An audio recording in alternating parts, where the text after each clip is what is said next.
Are you ready? I am ready. All right. We are beginning this 3. The time is 2:25:27.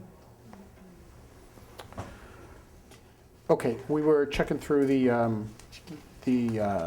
policies and procedures, and I was kind of asking whether there was any part of those that were contained in those manuals. Were you able to come up with an assessment? No, at the present time, I cannot locate any of these except D on the evidence preservation. I can't find a policy, or I'm not aware of a policy and cannot locate one at the present time. Okay. Now, are there water rescue guidelines? Yes. Water rescue procedures? Yes. Sorry. Okay. Well, yeah, I guess you call them procedures, yes. All right. Is there either a policy, a procedure, or a practice with respect to documenting witness statements? No, not that I'm aware of. Well, there's certainly a practice. I mean, people do that all the time. Obviously, when there's a witness and a witness statement, they fill out a statement and it's contained with the file. Okay. There's nothing written that tells people how that should be documented? No, that's part of training when an individual first comes on the job. Okay. And is that training just oral? And on the job. The policy, it's pretty easy to follow because it's a computer-generated report, so it's fill in the blanks. Okay. At this time, it was a handwritten statement. This time being 2010? 10, Right. Thank you. Determining and investigating the credibility of witness statements. Is that something that you just learn how to do in the academy and as part of on the job? Yes, sir.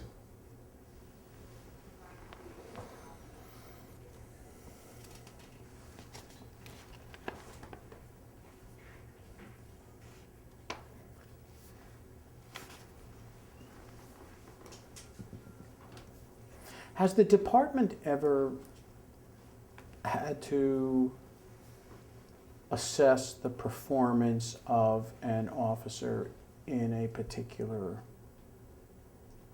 context over a particular investigation or something like that? Not in an individual investigation, no.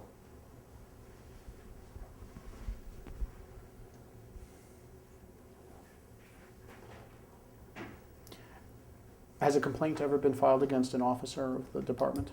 Yes. Has a complaint ever been filed in conjunction with how an officer investigated a crime, for example? Not to my knowledge, no. Has there ever been a complaint in the department that one of the officers in the department did not adequately investigate a situation? No, not that I can recall. Can you tell me the kind of complaints that the department receives about officers? Generally, I mean, specific details. Object to form, foundation, and outside the scope of the parameters of this deposition. You may answer. Attitude, rude. Okay. Those are pretty much the vast majority of them. I'm sure there's a couple that I can't recall right now, but mainly attitude and rudeness. What about internally? Has there ever been a situation where the performance of a particular officer in a particular situation was evaluated? No. Not in my tenure.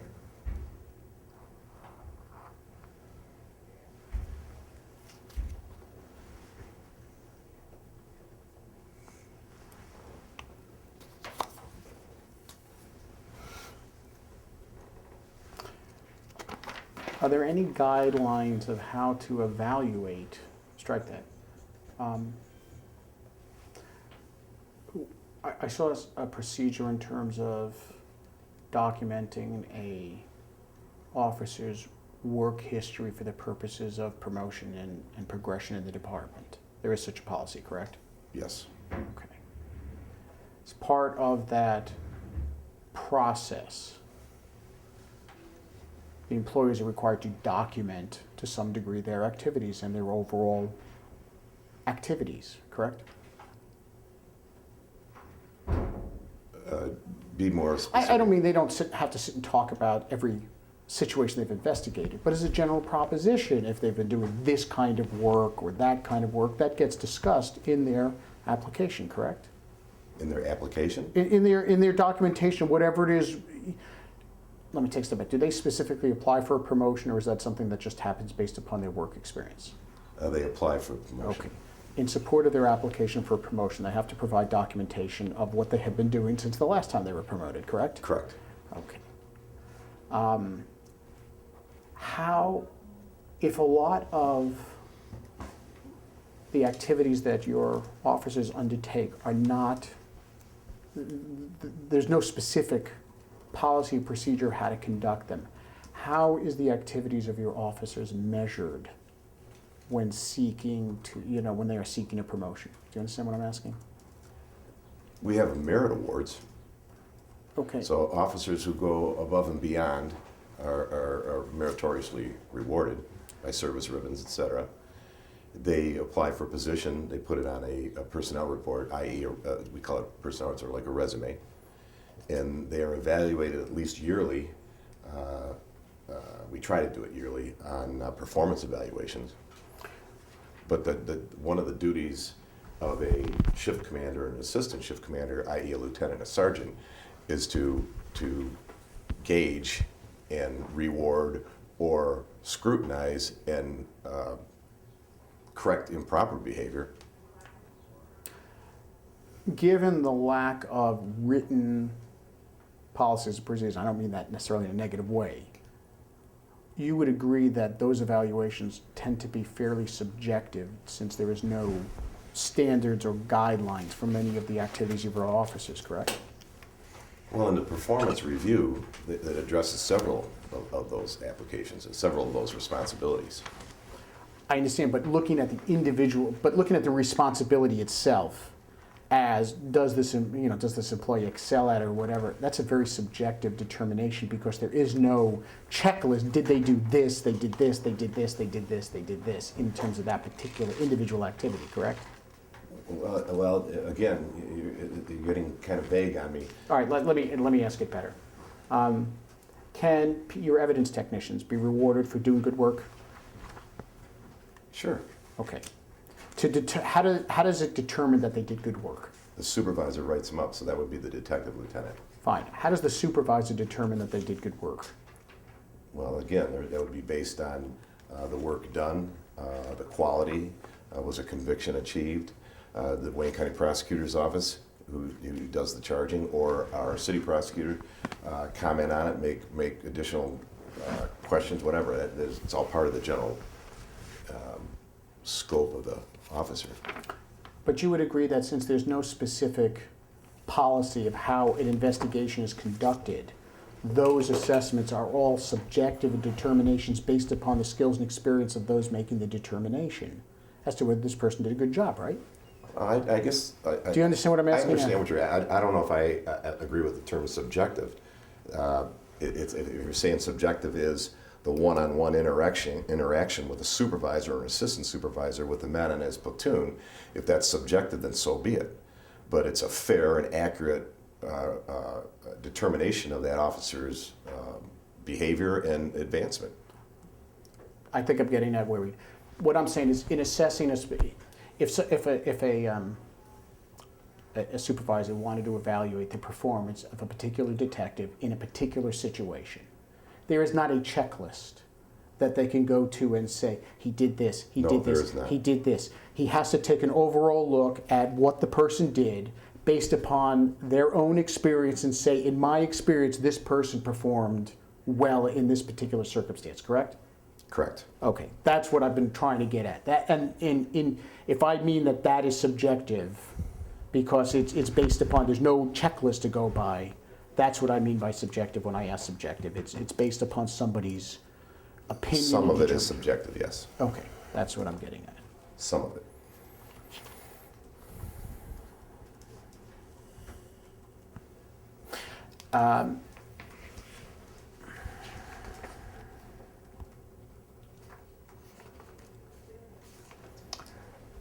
Are your officers, were they in 2015, did the department allow the field people to use cell phones as part of their job functions? Yes. Were cell phones routinely used? As part of the job? As part of the job, when they were out in the field, would people routinely use a cell phone in conducting their activities? No. Was there any prohibition against it? No.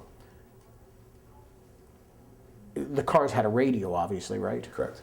Now, were there, if they were away from the car, how would these people communicate with the department? A prep radio.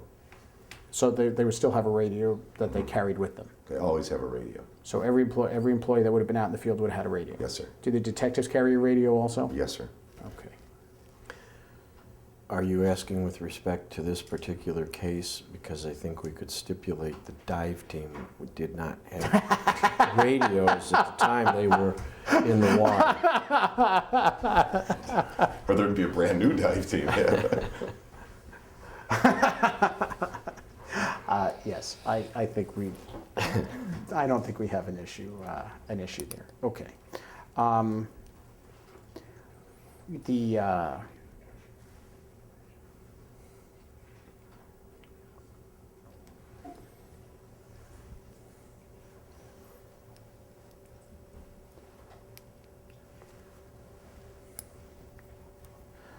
Was there any prohibition on using cell phones in the conduct of activities?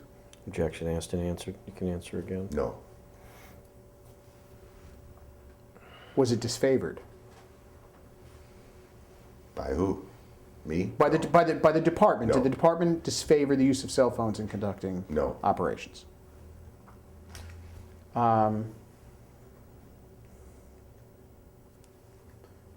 The radios operate everywhere within the confines of the operational area of your department? 98% of the time. 98% of the area. They don't work in the basement of a school. We know that from experience. Okay.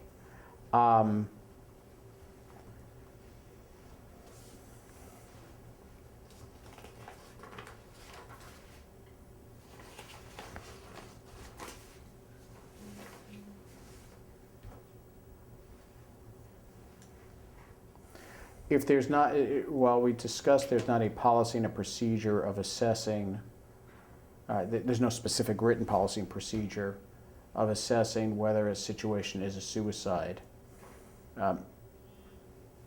Aside from that, how does the department evaluate a situation to determine whether a suicide may be involved? The responding unit protects the scene and calls a detective. Then the detective utilizes his experience and training in making that determination. Many of them are pretty obvious. If we take a situation, you would agree that this situation is not obviously a suicide, correct? Or we're talking about, say, this situation, this case. Not as obvious as some of the other ones. Well, you'd agree, I think we talked about that neither coroner nor pathologist was able to conclude that this was a suicide, correct? Correct. Okay. So putting the obvious ones aside, how does the department? All right, guys, I've got the cord on the phone again. we should probably stay on. Wait, we should stay on, I think, don't you think? Yeah. Okay. Magistrate Jensen Davis, who's been handling most of the discovery issues, is ready for you guys to give a call into her. I can give you her phone number when you're ready. Yes, please. Her phone number is 810-341-7850. And the case manager, Tammy, will answer the phone. You can let her know that you're calling in to speak to Jensen Davis regarding the Romain case. And they'll take it from there. Thank you. We'll do that. Thanks for your help. Okay, bye. Yeah.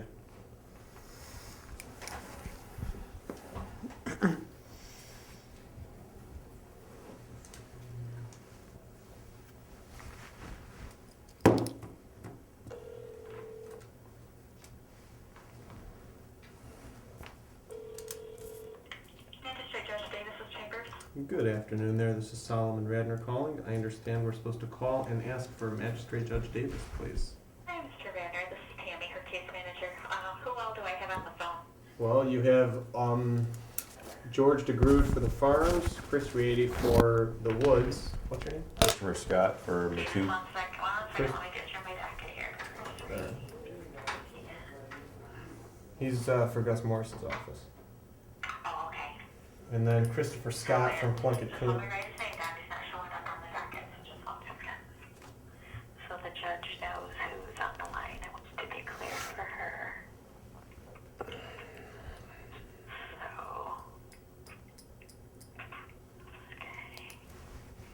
okay, it's Christopher, I take it? Yes. That's how you spell his last name. Raiti. R-A-I-T-I. Okay, thank you. Additionally, there's Christopher Scott, SCOTT, for defendant Matouk. Okay, 1 second. Let me get to that.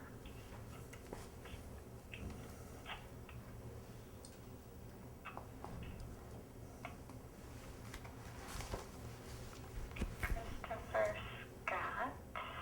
Okay. Is it for Timothy Matouk? Correct. Okay. And I am here for the plaintiff together with Keith Altman, who recently appeared on this case. And All right. there is a court reporter here as well. The question is, do you want this on the record, or will we be not having it on the record, or will the court have its own court reporter? Judge wants to put it on the record, and I'm prepared to do that. Excellent, okay. So then we don't have to have our court reporter here put it on the record, right? Okay. Okay, I'm gonna go tell her you're all on the line. Can everybody hear me okay? Yes. Fine. I'm having a hard time hearing some of you.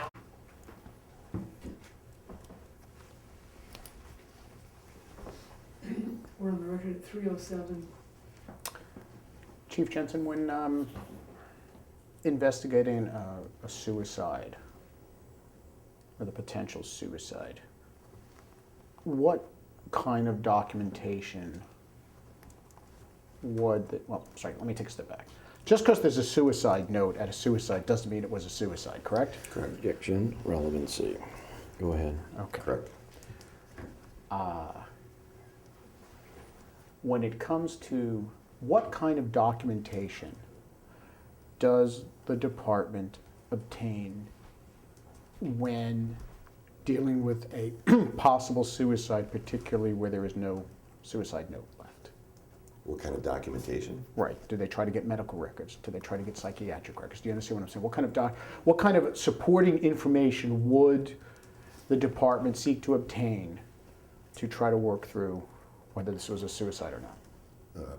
Photos, credible witnesses, interviews with anybody relevant to the person's history. Again, depends on the type of suicide. Well, if there's one where there's no note and no obvious, let's say there's no note, no obvious suicide. Right, you have to go with what the scene presents, and not just the scene presents, what the credible witnesses present as well. Would the department seek to obtain medical records for that decedent? I would probably.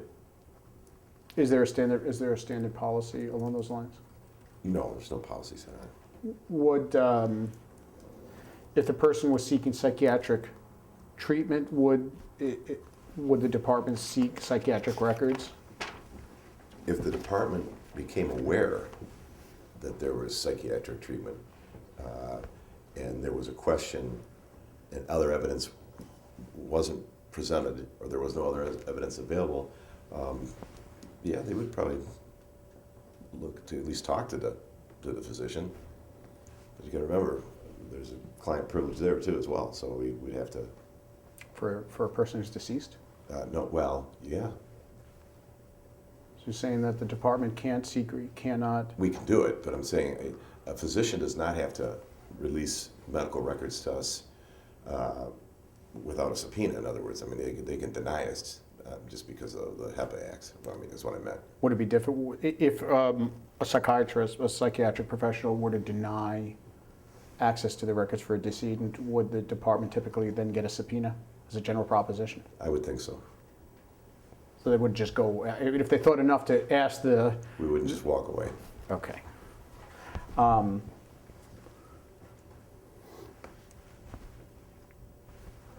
Would the department maintain any records obtained as part of the overall investigative file? I would think so, yes. Now, when the department, are there any special procedures, strike that, we are in obvious close proximity to Canada, correct? Correct. Are there any special procedures in terms of dealing with Canadian law enforcement authorities that are different than dealing with U.S. law enforcement authorities in terms of collaboration or coordination? There's no policies for that, no.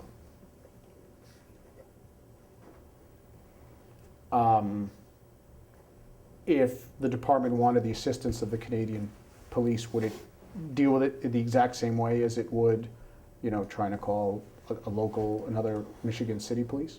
Yes. Now, I saw something in terms of a collaboration agreements between different departments. Mutual aid agreements? Mutual aid agreements. Does that also apply to Canadian police as well? Are there any mutual aid agreements with Canadian police? We have no mutual aid agreements with Canada.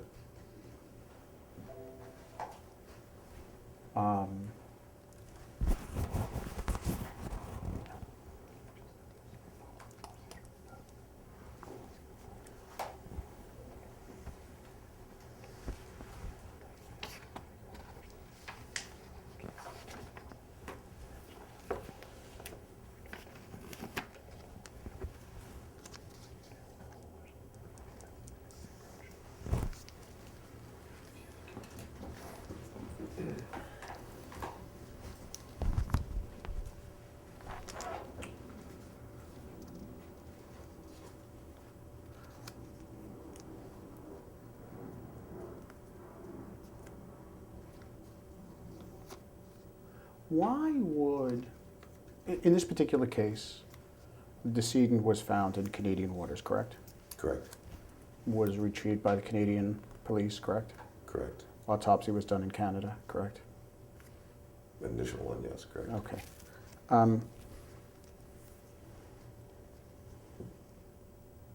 And individuals from your department went and retrieved the body, correct?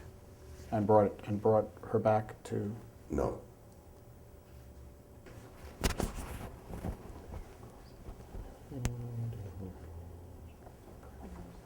Okay. Did individuals from your department went across the border to identify the body?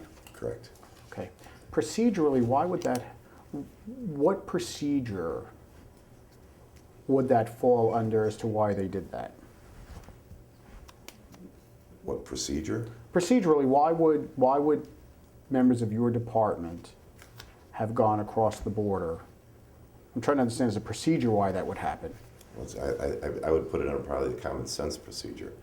We received the phone call from Gross Eel because they received it from the Canadian government. Obviously, it was the wrong department because of the gross. They contacted us that there was a body found, and I had detectives working. We're part of the investigation, and we went to make the identification. So that would just be part of routine, procedurally part of routine follow-up of an open investigation? In this case, yes. But as a general proposition, okay. So was that a question? So there's a general proposition, and then you turn toward. I was, well, it kind of was as a general proposition, I think. I was probably, I'll withdraw that. I see your point, but it was hanging, yeah. that.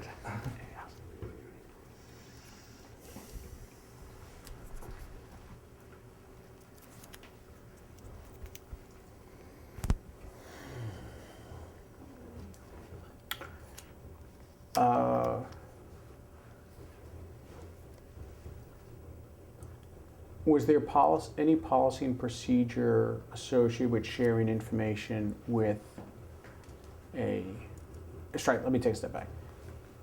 Would the Canadian police have been treated any differently than any other police department that your department would deal with in terms of relations on an investigation? Objective form.